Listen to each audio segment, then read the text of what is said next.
In vandag se buitelewe program gesels ons met Dr. Roan Steyn. Hy is verbonde aan die Sentrum vir Ruimtenavorsing en Fisika by die Noordwes Universiteit en hy sluit by ons aan hier in die ateljee. Roan, voorspoed vir die nuwe jaar. Welkom terug.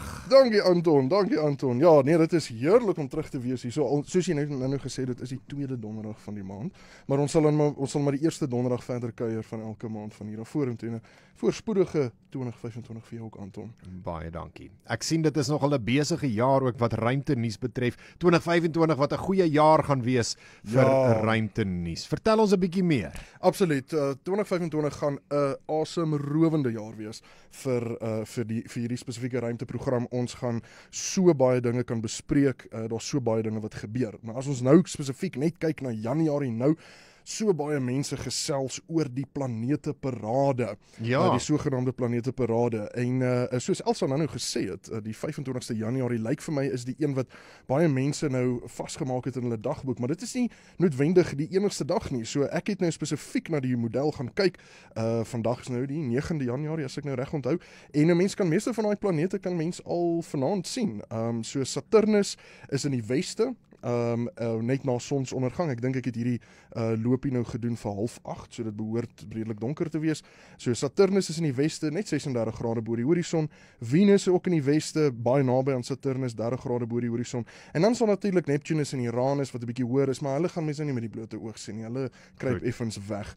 En dan het mense die maan wat vanaand 13 grade bo die horison in die noorde is. Dis nou spesifiek 7:30. En dan Jupiter, en hy's natuurlik altyd lekker om vir Jupiter te sien, 34 grade bo die horison noord-noordoos. En dan Mars is so uur na 7:30, so dit is natuurlik 8:30 gewees. Kom Mars op in die ooste, die noordooste, en hy behoort so 10 grade bo die horison te wees. Maar soos wat die maand dan nou aangaan, en ek dink dit is waar die 25ste Januarie se ding vandaan kom, is dat die 25ste Januarie is wanneer 'n mens gemaklik na sonsonder al daardie planete gelyk kan sien. En dit is 'n baie lekker guldige geleentheid vir mense om die planete na die planete te kyk en te verduidelik en die verskillende kleure te sien. Natuurlik wat Venus so baie interessant maak as mens met 'n verkyker of met 'n teleskoop na Venus kyk, is Venus het ook fases soos die maan. So as 'n mens die regte teleskoop of die regte toerusting het, kan jy na Venus kyk en jy kan sê dis vanaand half Venus, as dit ware, of vol Venus. En dit is dis altyd lekker, maar 'n mens kan dit nou nie met die blote oog doen nie. Mens moet met 'n klein verkyker of 'n groot verkyker, klein teleskoop wees. Maar dit is wat die planeteparade aanbetref, en hy behoort ook natuurlik vir die volgende maand besigtig te kan wees. Beskikbaar te wees om te kan sien. So mens kyk hierso tot en met middel Februarie behoort mense hierdie planeteparade te sien. Dit is baie lekker, dit gebeur so elke 2-3 jaar. Baie lekker om na te kyk. En as jy nou 'n aanbeveling kan maak, Roan, want jy noem nou hierso 34 grade noord-noordoos. Ek het so lank terug op 'n kompas gekyk en ek weet deesdae kan jy sommer jou selfoon gebruik. Daar is toepassings beskikbaar, is ek reg, om hierdie planete op te spoor. Ja nee, jy is heeltemal reg. Dit is ek het definitief in my kompas daar gestaan nie. Ek het die toepassings en die modelle gebruik en ek het net met my muis het ek so oor Jupiter gehover en hy het vir my gesê 34 grade bo die horison. So ja, daar is baie toepassings. Stellarium is vir my absoluut die een wat ek die meeste gebruik. En dan kry mense redelik baie aanlyn webtuistes ook. Skylive.net of iets van die aard. Daar's geweldig baie van hulle wat 'n mens kan sien waar die toepassing of die rekenaarprogram of die webtuiste jou posisie op die aarde sien of raak sien met die torings, en dan wys hy vir jou presies wat jy kan sien wat se tyd.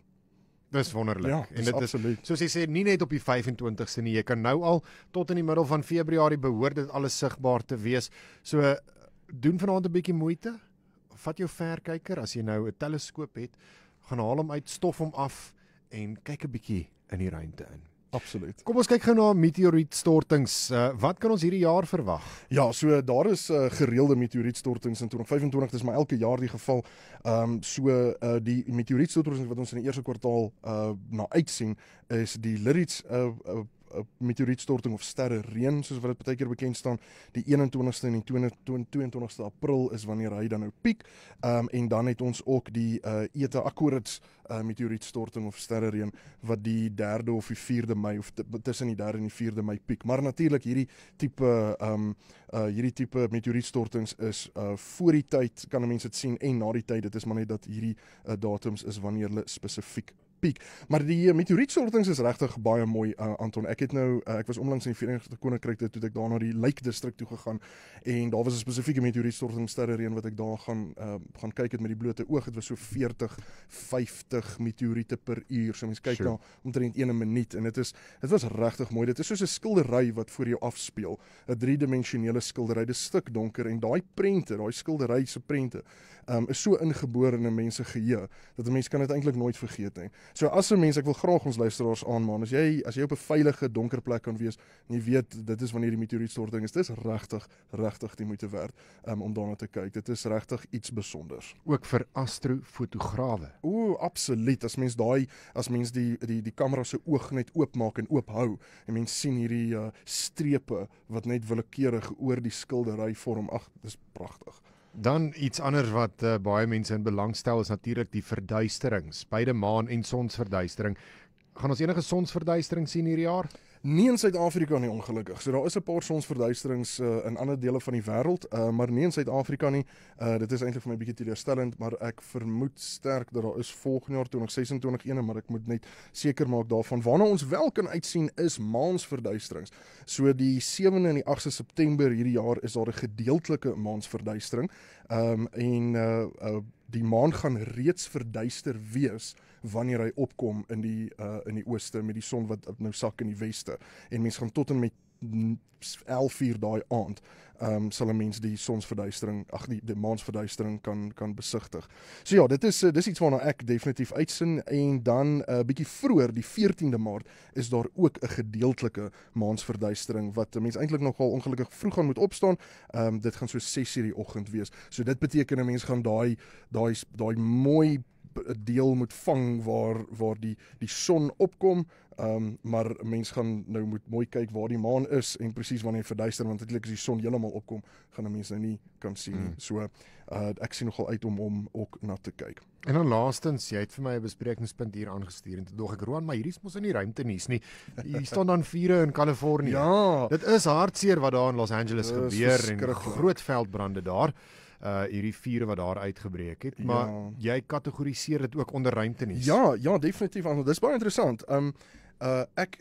Ek volg nogal die ruimtenuus geweldig wat wêreldwyd in die ruimte gebeur en ruimtenuus en wat ek nou agtergekom het met hierdie vure wat in Kalifornië gebeur is dat die manier hoe hierdie vure gemonitor word. Een van die beste maniere hoe hierdie vure gemonitor word is deur 'n satelliet met die naam GOES, GOES. En dit staan vir die Geo-orbital Environmental Satellite of iets van die aard. En wat hierdie satelliet so interessant maak is dat hy is geo-gesinkroniseer. So dit beteken dat as ons satelliete, as jy nou opkyk, dan sien mense 'n satelliet wat om die aarde beweeg. So die satelliet wentel baie vinniger om die aarde as wat die aarde roteer. Maar 'n gesinkroniseerde satelliet is so ver weg van die aarde af dat die periode waarmee hierdie satelliet om die aarde wentel is dieselfde periode as die aarde. Nou dis 'n vreeslike fancy lang manier om net te sê dat hierdie satelliet kan dieselfde deel van die aarde die hele tyd fotografeer, want hy roteer saam met die aarde. En dit is hoe hulle daai vure op die oomblik monitor. Hulle vat satelliet beelde wat hierdie vure monitor en dan kan hulle sien hoe die windrigtings verander op 'n staatvlak, soos die Kalifornië staatvlak. So dan kan hulle sien waar nuwe vure uitbreek, wat se rigting die wind is, waar moet hulle begin ontruim ensovoorts. En dit gebeur alles as gevolg van die feit dat daar 'n satelliet daar buite is wat vir ons fotos terugstuur om te sê wat hier langs ons aan die gang is. En ek dink dis net een groot voorbeeld van hoe die ruimte-industrie mense se lewens beter maak elke liewe dag. Baie interessant. Nog iets wat 'n satelliet ook kan raak sien is natuurlik die gaping in die agterlyn van die Stormers as hulle daar op die DHL stadion speel. Maar dis 'n gesprek vir 'n ander dag. Roan, ek dink jy verwar my met Henny nou. Roan, dit was so lekker om met jou te gesels. Baie dankie dat jy kom inloer het hier by die ateljee. Ons gaan definitief weer so maak elke maand. Dit is heerlik om met jou te gesels. Baie dankie Anton. Dit was Dr. Roan Steyn. Hy is verbonde aan die Sentrum vir Ruimtenavorsing en Fisika by die Noordwes Universiteit.